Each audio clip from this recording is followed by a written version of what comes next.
एक चीज लेकिन है, कोरोना ने अपने को ये सिखा दिया, 70 साल भारत को हो गए आजाद हुए, हम लोगों ने हेल्थ इंफ्रास्ट्रक्चर पे इन्वेस्टमेंट नहीं की, हम लोगों ने अस्पताल, दवाइयां, डॉक्टर्स, नर्सेज, इसके ऊपर इन्वेस्टमेंट नहीं की। ये मुझे लगता है हमारी पूरे 70 साल की एक कमी थी, लेकिन कोई बात नहीं, जो 70 साल में हुआ उसे भूल जाइए। अब आगे एज अ कंट्री, देश के नाते हम पूरे देश के लोगों को, आगे सरकारों को स्ट्रॉन्ग हेल्थ इंफ्रास्ट्रक्चर बनाने के ऊपर हम सबको काम करना चाहिए। और दूसरी चीज, रिसर्च के ऊपर खूब अपने को ध्यान देना है। आज दुनिया के अंदर हम सुन रहे हैं फलाने देश के अंदर वैक्सीन की तैयारियां हो रही हैं, फलाने देश के अंदर वो वैक्सीन बना रहे हैं, वो वैक्सीन बना रहे हैं। हमारे देश के अंदर मेडिकल रिसर्च अभी भी बहुत कमजोर है। इस रिसर्च को स्ट्रॉन्ग करना है, इसके ऊपर पैसा इन्वेस्ट करना है, लोगों की सेहत के ऊपर, उसकी रिसर्च के ऊपर। आज हम इंतजार कर रहे हैं कि कब अमेरिका कोई वैक्सीन बनाएगा और हमारा उद्धार होगा, कब स्पेन कोई वैक्सीन या फ्रांस कोई वैक्सीन या लंदन कोई वैक्सीन या जापान, चाइना कोई वैक्सीन बनाएगा हमारा।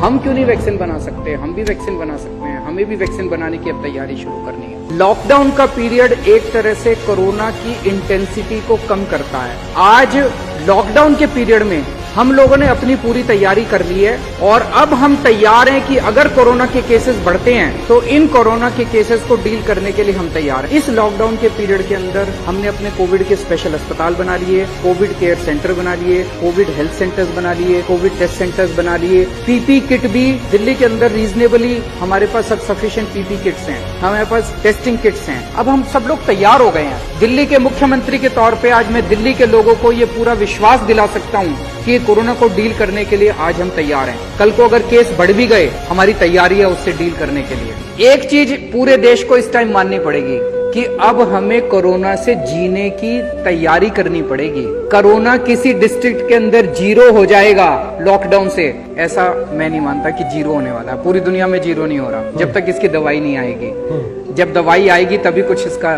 तो अब हमें कोरोना के साथ जीने के लिए क्या करना है? 2 चीजें करनी है। कोरोना को फैलने से रोकना है। कोरोना कैसे फैलने से रुकेगा? खूब टेस्टिंग करो, खूब टेस्टिंग करो। जो मिले कोरोना का मरीज उसे ठीक करके घर भेजो। और दूसरा, मौत पे कंट्रोल करना है। किसी भी हालत में मौत नहीं होनी चाहिए। अगर मौत पे हमने कंट्रोल कर लिया, जैसे पिछली बार डेंगू के हमारे दिल्ली में लगभग 2000 मरीज हुए थे, हमने मौत एक भी नहीं होने दी। तो अगर मौत पे हमने कंट्रोल कर लिया तो कोरोना भी एक और दूसरी बीमारी हो जाएगी कि हाँ, हुआ बुखार ठीक हो गया, हुआ बुखार ठीक हो गया, अगर हमने मौत पे कंट्रोल कर लिया। एक चीज मैं क्लियर कर दूं, पूरा देश जब तक एक यूनिट की तरह नहीं सोचेगा, कोरोना खत्म नहीं होने वाला। जैसे अभी 10 दिन लॉकडाउन कर लो, कल तो खोलनी पड़ेगी।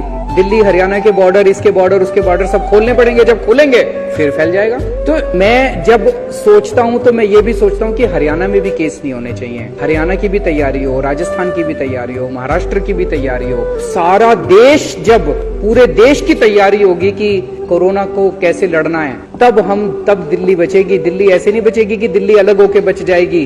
दिल्ली वालों को हरियाणा का भी सोचना पड़ेगा, उत्तर प्रदेश का भी सोचना पड़ेगा, राजस्थान का भी सोचना पड़ेगा। अपने को सबको मिलके एक देश की तरह सोचना पड़ेगा।